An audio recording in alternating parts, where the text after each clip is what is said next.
अस्सलामु अलैकुम वरहमतुल्लाहि वबरकातुहू। बिस्मिल्लाहिर्रहमानिर्रहीम। My name is Professor Dr. Muhammad Suhail Khan and I am Assistant Professor of Zoology in DJ Sindh Government Science College, Karachi।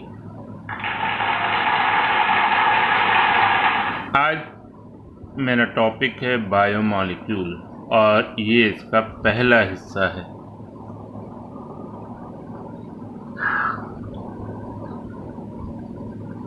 हमारी body में तकरीबन 25 elements हैं जो कि पाए जाते हैं, जिनमें ऑक्सीजन, कार्बन, हाइड्रोजन और नाइट्रोजन की परसेंटेज कंपैरेटिवली सबसे ज़्यादा होती है और इसीलिए हम इसको कहते हैं कि ये हैवी अमाउंट में पाए जाते हैं।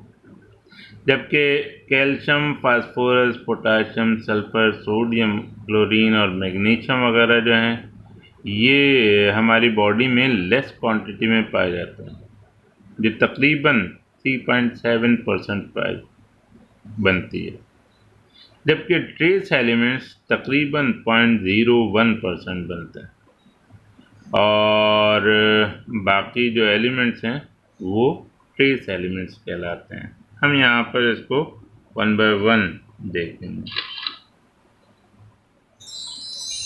सबसे पहले हम यहाँ पर देखते हैं कि जिसकी सबसे ज़्यादा कंट्रीब्यूशन है वो है 96.3% और इसमें जो एलिमेंट शामिल हैं उसमें हाइड्रोजन, कार्बन, नाइट्रोजन और ऑक्सीजन शामिल है। हाइड्रोजन 9.3% है और कार्बन 18.5% है, नाइट्रोजन 3.3% और 65% सिर्फ और सिर्फ ऑक्सीजन पाई जाती है। हाइड्रोजन हमारी बॉडी में मुख्तलिफ जगहों पर इस्तेमाल होता है। इसके अलावा प्लांट्स में जब हम देखते हैं तो ये फोटोसिंथेसिस के दौरान भी यूज़ होता है और ये इसकी इक्वेशन है जिसमें वाज़ेह तौर पर ये नज़र आ रहा है कि इसमें हाइड्रोजन की इन्वॉल्वमेंट है। हाइड्रोजन के अलावा ऑक्सीजन और कार्बन की भी इन्वॉल्वमेंट है। यहाँ पर ये जो हमारी बॉडी में मुख्तलिफ एसिड्स होते हैं वो एसिड्स दरअसल ये होते हैं कि जो कि हाइड्रोजन आयन रिलीज़ कर सकें और इसी वजह से यहाँ पर जितने भी एसिड्स हैं उसमें हाइड्रोजन आयन प्रोड्यूस करने की सलाहियत होती है। कार्बन हमारी बॉडी का मेन इंग्रेडिएंट है और कार्बन के बग़ैर हमारी बॉडी में कोई भी बायोमॉलिक्यूल नहीं बन सकता था। इस कायनात में सबसे बेहतरीन या सबसे जो इम्पॉर्टेंट एलिमेंट अगर है जिसकी वजह से लाइफ पॉसिबल है वो है कार्बन।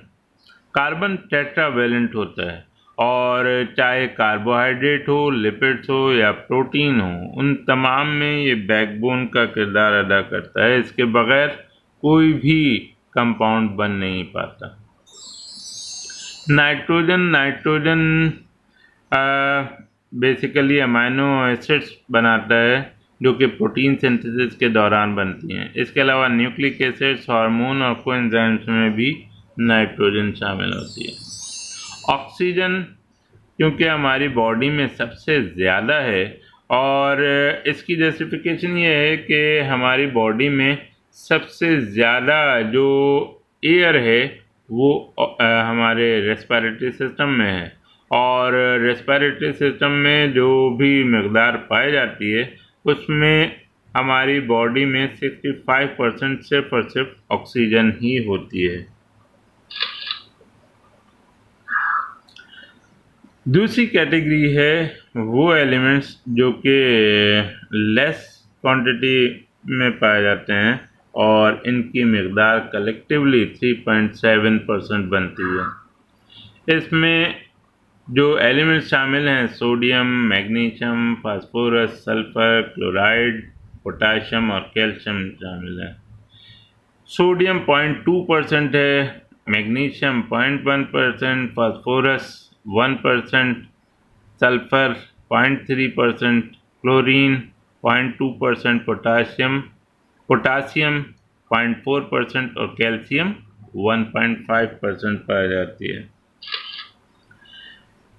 इस इमेज में अगर हम देखें तो यहाँ पर कुछ ये इंग्रेडिएंट इंट्रासेलुलर भी पाए जाते हैं। इंट्रासेलुलर मतलब सेल के अंदर, और ये वो हैं कि जो सेल के बाहर पाए जाते हैं। यानी एलिमेंट्स तो यही हैं, लेकिन इनकी कंसंट्रेशन एक्स्ट्रा सेलुलर फ्लूइड और इंट्रासेलुलर फ्लूइड में मुख्तलिफ होती है। मिसाल के तौर पर sodium potassium pump. Sodium potassium pump में अगर हम देखें तो ये सोडियम है, और सोडियम की एक्स्ट्रा सेलुलर फ्लूइड क्वांटिटी जो है वो 142 मिली इक्विवेलेंट लीटर है पर लीटर है, जबकि इंट्रासेलुलर में 10 है। इसी तरह पोटाशियम जो है वो बाहर 4 और अंदर की तरफ 140 की मिकदार में पाया जाता है। यहाँ पर ये बात और नोट करने की है कि सोडियम और पोटाशियम आयन दोनों पर पॉजिटिव चार्ज होता है, और हमारी बॉडी के अंदर और बाहर दोनों तरफ ये पॉजिटिव आयन्स मौजूद होते हैं। लेकिन कभी ऐसा नहीं होता कि सारे के सारे सोडियम आयन्स अंदर की तरफ आ जाएं, या फिर पोटाशियम आयन सारे के सारे बाहर की तरफ निकल जाएं। यहाँ पर ये जो इसमें आना जाना लगा रहता है, उसकी वजह ये है कि सोडियम का जो एटॉमिक नंबर है वो 11 है और पोटाशियम का 19 है। सोडियम 11 अगर है तो इसका मतलब ये कि ये इसका एटॉमिक साइज छोटा है, जबकि पोटाशियम का साइज बड़ा है।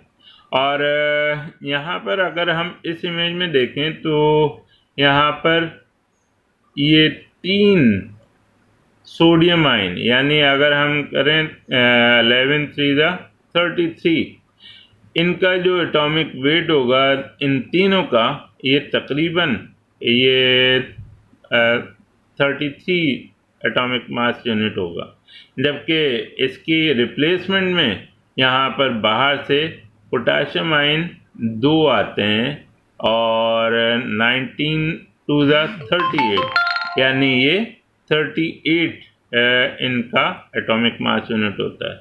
और ये कभी भी पूरा हो ही नहीं सकता, इसलिए कि 39 और वो 33 और 38 में काफ़ी डिफरेंस होता है। लिहाजा ये इम्बैलेंस होने की वजह से यहाँ पर इनके मॉलिक्यूलर की मूवमेंट होती रहती है, जिसकी वजह से हम इसको सोडियम पोटाशियम पंप कहते हैं।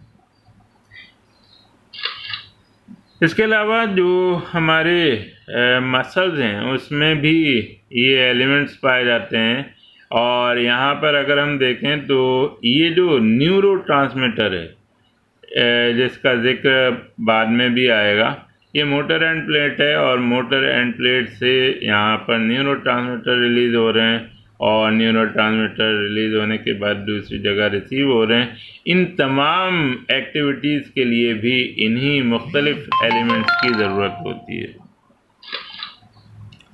हमारे जो किडनी हैं उसमें भी अगर हम देखें तो ये मुख्तलिफ एलिमेंट्स हमारी बॉडी में पाए जाते हैं, जैसे सोडियम क्लोराइड है, वाटर है और दूसरे मिनरल्स वगैरह हैं। ये सारे हमारी बॉडी में ये किडनीज में रीएब्जॉर्ब भी होते हैं। इसका जिक्र आगे आएगा सेकेंड ईयर में। इसके बाद लास्ट कैटेगरी जो कि हमारी बॉडी में 0.01% पाई जाती है, और इसमें यहाँ पर ये तकरीबन 14-15 एलिमेंट्स हैं, और इन 14-15 एलिमेंट्स में boron, fluorine, silicon, vanadium, chromium, manganese, iron, cobalt, copper, zinc, selenium, molybdenum, tin और आयोडीन वगैरह शामिल हैं। ये तमाम के तमाम एलिमेंट्स हमारी बॉडी में ट्रेसेस की सूरत में पाए जाते हैं मिसाल के तौर, लेकिन उसके बावजूद हम ये नहीं कह सकते कि इसके बग़ैर सारे काम हो सकते हैं। मसलन यहाँ पर अगर फ्लोरीन ना हो तो फिर उस सूरत में जो कैल्शियम है वो उस पर ये फ्लोराइड आयन नहीं होगा और उसकी एनेमल बनने में प्रॉब्लम होगी। इसी तरह कैल्शियम है, फास्फोरस है, ये तमाम यहाँ पर जो बोन्स हैं उनको बनाने में हेल्पफुल होते हैं। इसी तरीके से जिंक है या आपके कोबाल्ट है, ये जो हैं हमारे मसल्स अगर डैमेज हो जाएं तो उसकी रिकवरी के लिए इम्पोर्टेंट हैं। आपने देखा होगा कि अमूमन जो अगर कभी एक्सीडेंट हो जाता है तो उसमें ये जो कोबाल्ट और आपके मुख्तलिफ मिनरल्स हैं जो ट्रेसेस में पाए जाते हैं उनको अलग से दिया जाता है मल्टीविटामिन्स के तौर पर, जिसको हम कहते हैं जो सर्बिक जी वगैरह के नाम से मिलता है।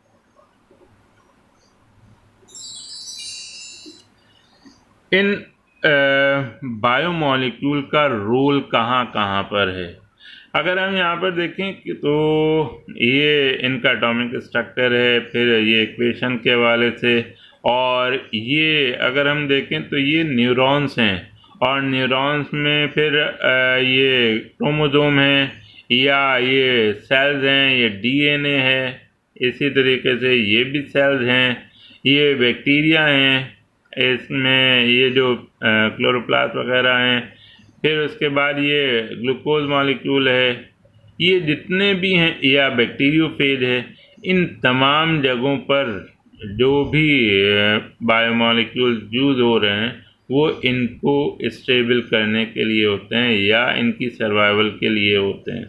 अगर इनके मामूली मकदार भी चेंज हो जाए तो फिर उस सूरत में ये इनकी सर्वाइवल पॉसिबल नहीं होती।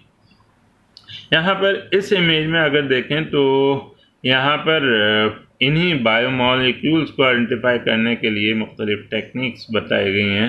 मसलन यहाँ पर हम उनको मुख्तलिफ केमिकल्स के साथ रिएक्ट करा कर देखते हैं, उनका एटॉमिक स्ट्रक्चर देखते हैं, उनको रिएक्ट करा कर देख रहे हैं, उनको हम स्टडी कर रहे हैं कि कुछ बायोहैज़र्ड्स भी होते हैं, या फिर इसी तरीके से उनकी माइक्रोस्कोपी करते हैं।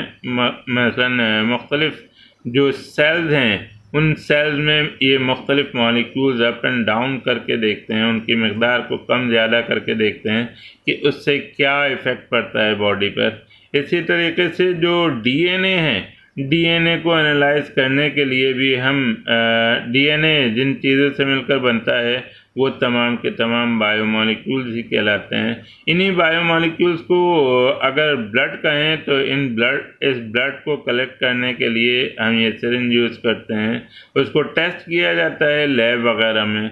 ये तमाम के तमाम इसी मॉलिक्यूलर बायोमॉलिक्यूल में आ जाते हैं।